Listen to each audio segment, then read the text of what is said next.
India got independence in the year 1947, but at that point of time, there were several states in India which were not independent, and there was one state which got independence from the Portuguese rule many years after India got independence in the year 1947.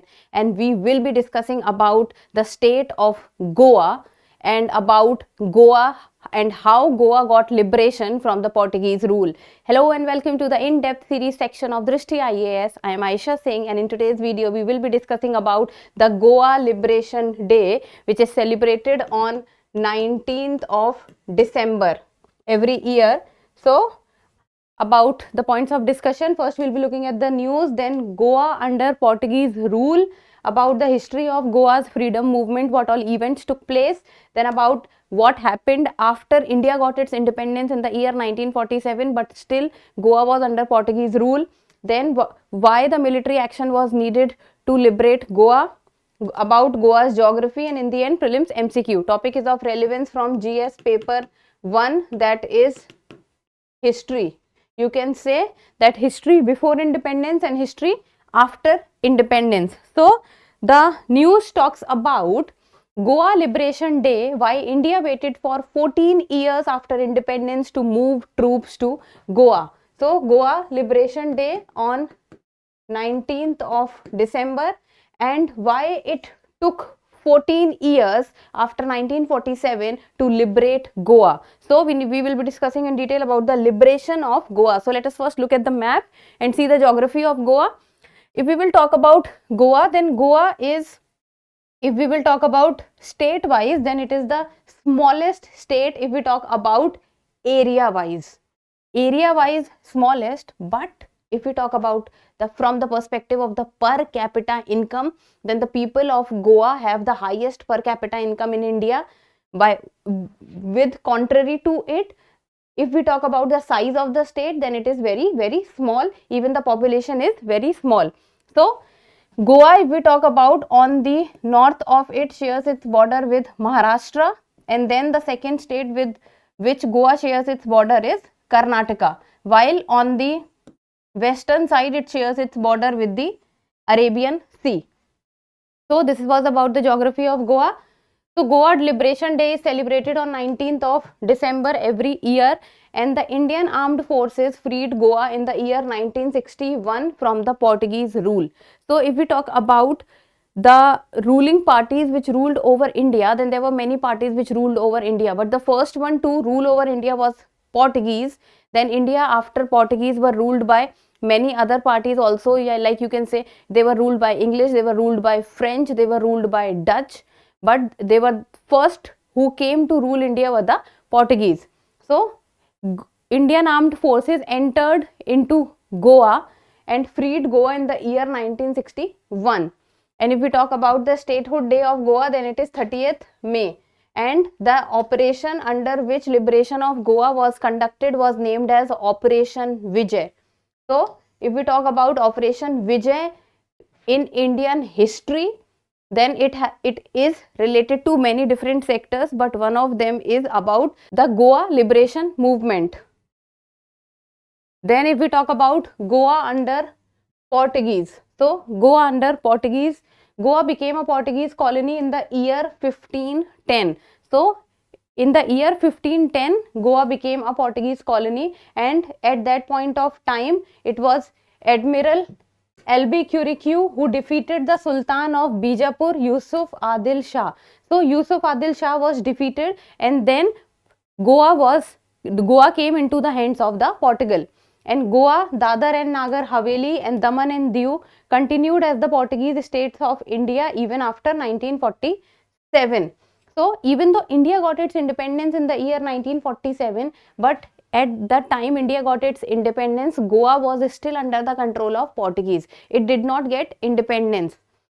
India got independence, but Goa was not independent till that point of time also. So from 1947, Goa got independence in the year 1961. So from 47 to 61, it was under Portuguese rule. Now history of Goa's freedom movement. So So if we talk about the father of Goan nationalism, so who's considered to be the father of Goan nationalism? Then it is T.B. Kunha. So this is an important point that you need to remember. This can also be asked in the PCS papers, that who is considered to be the father of Goan nationalism. Then it is T.B. Kunha, who founded the Goa National Congress at the Calcutta session of the Indian National Congress in 1928. And Goa National Congress worked towards the goal of liberation of Goa. Then in the year 1947, socialist leader Ram Manohar Lohia led a historic rally in Goa, and this rally gave a call for civil liberties and freedom and eventual integration with India. So there were many leaders during the time of India's independence wanted Goa to be part of India, but the Portuguese rulers were not ready to cooperate with India. So at that point of time, there was call for integration of Goa with India. But at the time of 1947, that could not take place because the cooperation from both sides were not there. The Portuguese were not ready to cooperate with Indian government. Then after India's independence, it means during the time of 1947 when India got its independence, but at that point of time, Goa was not independent. So the country was independent, but within the country, a state was not independent at that point of time also. So India's independence was accompanied with the trauma of partition and war in Kashmir. So when India got its independence, at that point of time, the Kashmir issue was considered to be the main issue. While the partition trauma, there were so many people who were going from one place to another place, the people were getting displaced. So the leaders were busy into the problems of partition. So the topic or the point of liberation of Goa at that point of time during the partition of India was taken aback and was reluctant to start another confrontation in the West. It was preferred to secure Goa's independence through negotiations and diplomacy. So at that point of time after the partition, it was not thought that fighting and violent measures would be a good option for India to move forward with the liberation of Goa. So they thought that liberation of Goa should take place with diplomacy and with negotiations, but Portuguese rulers were not ready to cooperate with India.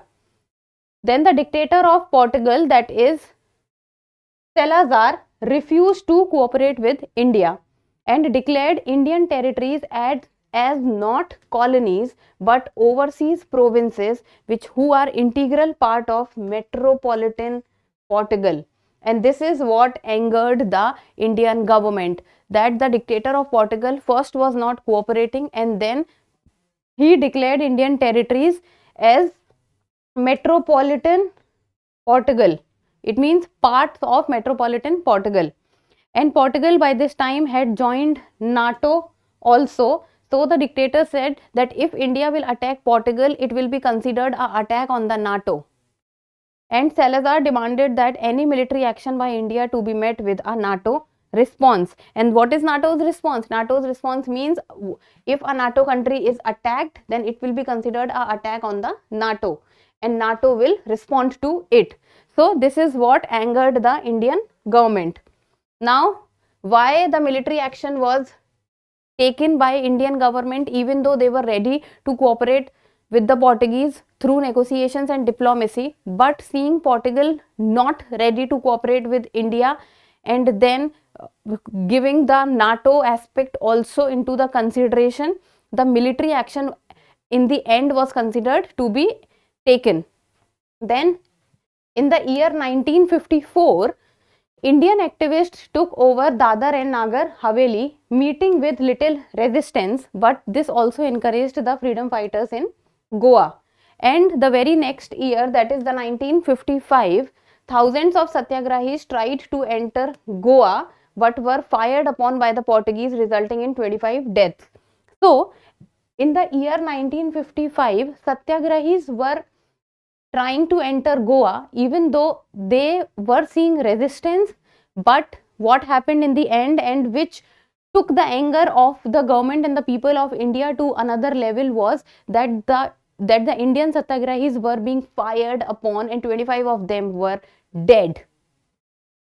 Then in the year 1961, preparations for an armed attack on Goa began, and seeing the dictator of Portugal not ready to cooperate with the Indian government, in the year 1961 it was finally taken the decision that now military action is needed for the liberation of Goa, and Operation Chutney on 1st of December 1961, surveillance and renaissance exercise was started under Operation Chutney, and overall it was named as Operation Vijay.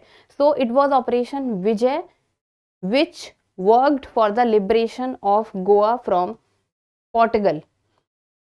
So India met with huge success in this operation, and finally the liberation of Goa from the Portuguese rule was happened, and in the year 1961 liberation of Goa took place, and the Governor General E. Silva surrendered in the end.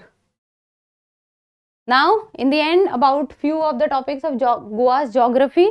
So as we talked about that Goa shares its border with Maharashtra and Karnataka and Arabian Sea. Then the capital of Goa is Panaji. The official language is Konkani, and Konkani is one of the 22 languages of the 8th schedule of the Indian Constitution.